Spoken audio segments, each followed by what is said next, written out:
नमस्कार मित्रों। जब जीव मृत्यु लोक में जन्म लेता है उसी समय उसकी स्मृति शून्य होती है। वह ना तो किसी चीज को जानता है और ना ही किसी को पहचानता है।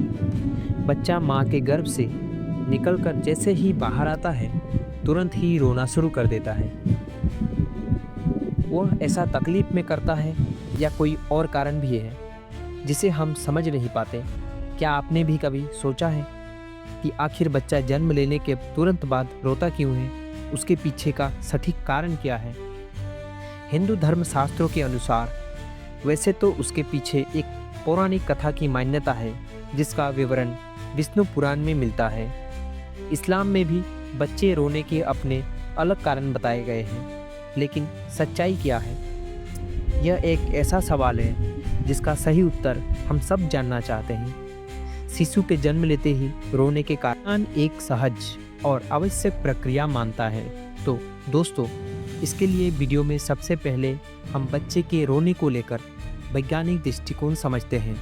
फिर हिंदू धर्म शास्त्रों में वर्णित उसी पौराणिक कथा को जानेंगे जिसका उल्लेख विष्णु पुराण में मिलता है।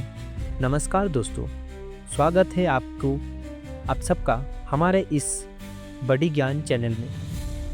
आपसे विनती है कि इस चैनल को सब्सक्राइब कर लीजिए और कमेंट बॉक्स में जय श्री कृष्ण लिखकर परमात्मा को अपना आभार। दोस्तों, नए जीवन की प्रक्रिया पुरुष और स्त्री के समागम के साथ ही शुरू होती है, जिसके फलस्वरूप जीव को एक नए शरीर के रूप में स्त्री के गर्भ में स्थान मिलता है। जब तक बच्चा माता के गर्भ में रहता है तब तक वह सांसारिक दुनिया से अनजान होता है। माता के गर्भ में वह जीवित तो होता है, परंतु वह सांस नहीं लेता। उसके शरीर को खाना पीना इत्यादि मेन से जुड़ी गर्भनाल से प्राप्त होता रहता है। बच्चे के फेफड़े तो बन जाते हैं, लेकिन वह प्रयोग में नहीं रहते। बच्चा माँ के गर्भ में एक पतली छिल्ली के अंदर बंधा होता है। तरल पदार्थ की वजह से वह माँ के गर्भ में सुरक्षित रहता है।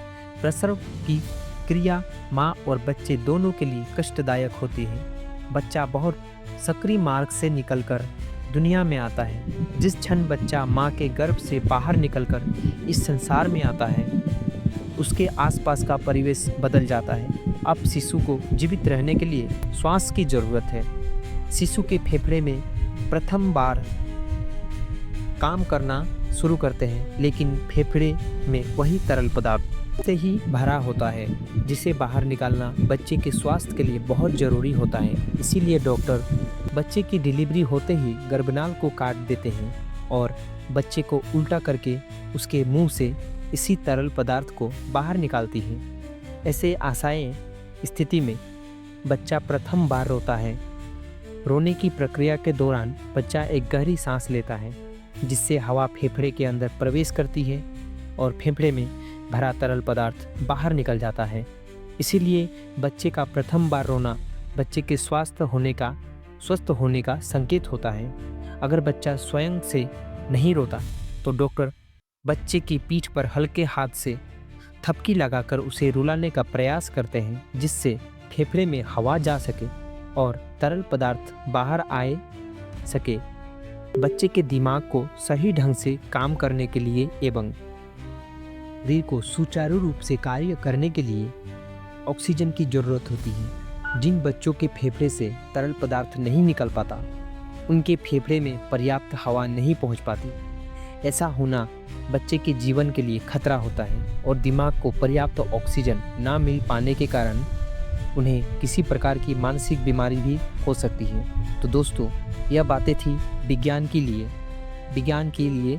अब जानते हैं पैदा होते ही बच्चे को रोने को लेकर धर्म ग्रंथों में क्या लिखा है। शिशु जब प्रथम बार रोता है तो उसके रोने का स्वर कुछ इस प्रकार सुनाई देता है जैसे वह कुछ पूछ रहा है, कहाँ हूँ मैं, कहाँ हूँ। विष्णु पुराण के मुताबिक जब ब्रह्मा जी सृष्टि की रचना कर रहे थे तो उन्होंने स्वयं जैसा पुत्र पैदा करने का विचार किया, तो उनकी माया से गोद में एक मायावी बालक प्रकट हुआ। यह बालक रोते हुए ब्रह्मा जी की गोद में उथल पुथल करने लगा। जब ब्रह्मा जी ने उसे बालक से इसकी वजह पूछी तो उसे बालक ने प्रश्न किया, मैं कौन हूँ, मैं कहाँ हूँ, मेरा नाम क्या है। पर ब्रह्मा जी कहते हैं कि पैदा होते ही तुमने रोना शुरू कर दिया, इसीलिए मैं आज से तुम्हारा नाम रुद्र रखता हूँ। ऐसी मान्यता है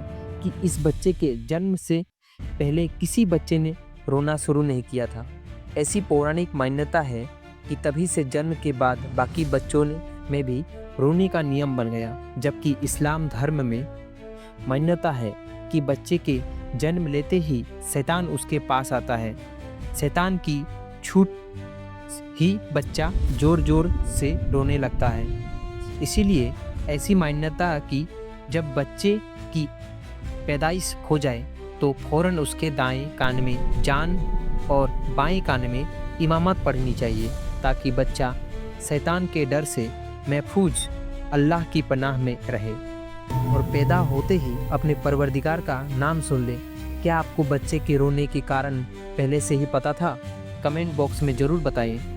मित्रों, अगर आपको इस विषय से जो कोई अन्य जानकारी चाहिए तो आप डिस्क्रिप्शन में दिए गए हमारे और वीडियो को देख सकते हैं। दोस्तों, आशा करते हैं आपको हमारी ये कोशिश पसंद आई होगी। अगर हमारा प्रयास सफल रहा हो तो प्लीज़ वीडियो को लाइक कीजिए और ऐसे ही वीडियो को देखने के लिए हमारे चैनल को बड्डी ज्ञान को सब्सक्राइब कर लीजिए। सर्वे शुभम भवतु। आइए मिलते हैं अगले वीडियो में। धन्यवाद।